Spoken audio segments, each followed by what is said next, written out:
바로 출애굽 1세대가 모두 죽었다는 것입니다.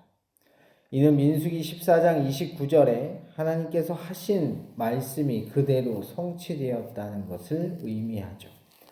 너희 시체가 이 광야에 엎드러질 것이라. 너희 중에서 20세 이상으로서 계수된 자 곧 나를 원망한 자 전부가 너희에게 살게 하리라 한 땅에 결단코 들어가지 못하리라.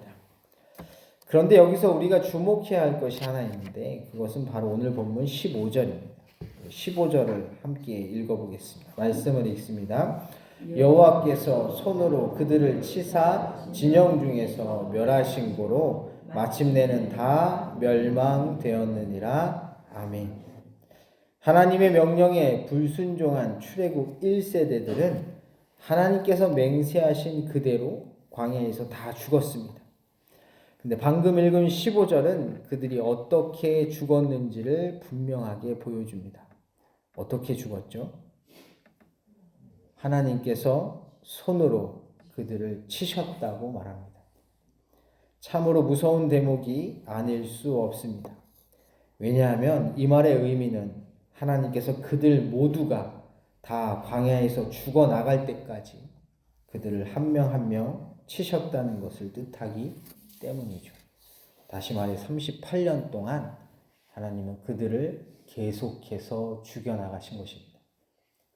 이렇게 광야 유리 기간이 끝나고 이스라엘 백성들은 다시금 약속의 땅을 향하여 전진합니다. 그리고 가장 먼저 만나게 되는 민족은 에서의 후손인 에돔이죠. 너희는 세일에 거주하는 너희 동족 에서의 자손이 사는 지역으로 지날진대. 하나님께서는 그들의 땅을 지나가려 할 때 반드시 지켜야 할 것 두 가지를 알려주시는데 첫 번째는 스스로 깊이 삼가라는 것입니다.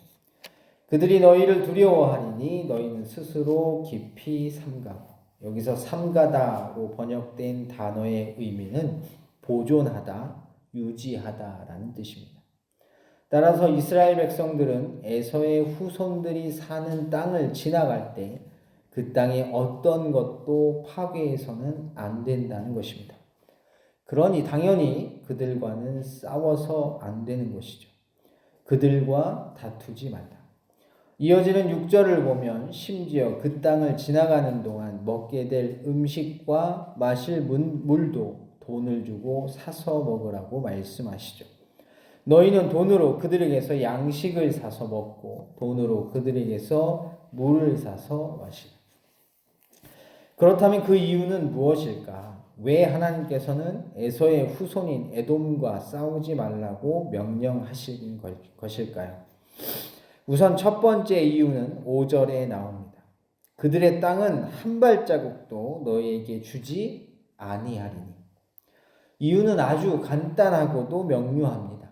그 땅은 하나님께서 이스라엘 백성들이 아닌 에서의 후손들에게 주신 땅이기 때문입니다. 다시 말해 이스라엘에게 허락된 땅이 아니기에 그들은 그 땅의 그 어떤 것도 훼손하거나 파괴해서는 안 된다는 것이죠. 두 번째 이유는 7절에 나옵니다. 네 하나님 여호와께서 내가 하는 모든 일에 내게 복을 주시고 내가 이 큰 광야에 두루 다님을 알고 네 하나님 여호와께서 이 40년 동안을 너와 함께 하셨으므로 내게 부족함이 없었느니라.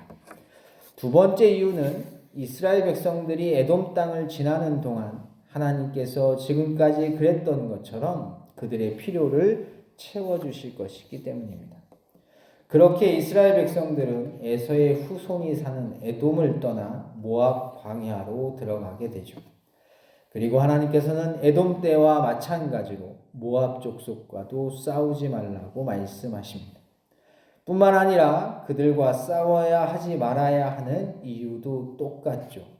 그 땅을 내게 기업으로 주지 아니하리니 이는 내가 롯 자손에게 아르를 기업으로 주었습니다. 모압 족속들이 살고 있는 땅은 하나님께서 이스라엘 백성이 아닌 롯 자손에게 주신 땅입니다. 때문에 이스라엘은 그 땅에서 그 어떤 것도 함부로 취할 수 없죠. 우리는 이것을 통해 매우 중요한 사실 하나를 알게 됩니다. 그것은 바로 하나님은 이스라엘만의 하나님이 아니시라는 것이죠. 세일에 살고 있는 에서의 후손인 에돔 족속과 싸우면 안 되고 그들이 살고 있는 땅을 지나갈 때 반드시 그 땅을 보존해야 하는 이유가 무엇이었습니까?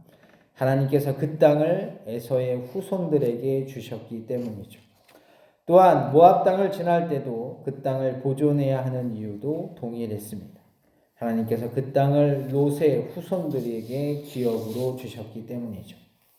하나님은 이스라엘에게만 땅을 주시는 분이 아니십니다. 하나님은 에돔 족속에게도 땅을 주시며 롯의 후손들에게도 땅을 주시는 분이십니다. 이 말을 바꿔 말하면 하나님은 이 세상 모든 족속들에게 땅을 주시는 분이시라는 것이죠. 그리고 그것은 이 세상의 모든 민족이 하나님의 통치 아래에 있다는 것을 뜻합니다. 때문에 그 어느 누구도 하나님의 말씀에 그분의 명령에 불순종하는 것은 결코 용납될 수가 없는 것이죠. 여러분은 이 사실을 진실로 믿으십니까? 우리는 이 세상과 그 안에 모든 만물을 창조하신 하나님의 통치 아래 살아가고 있습니다.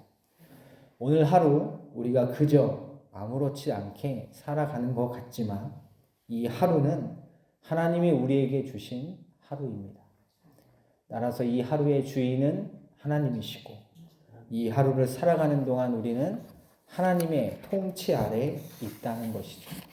이 사실을 꼭 기억하셔서 언제나 하나님의 말씀에 귀를 기울이시고 그 뜻에 순종하며 우리의 삶이 하나님의 뜻에 부합되는 아름답고 복된 인생이 되기를 주님의 이름으로 간절히 소원합니다.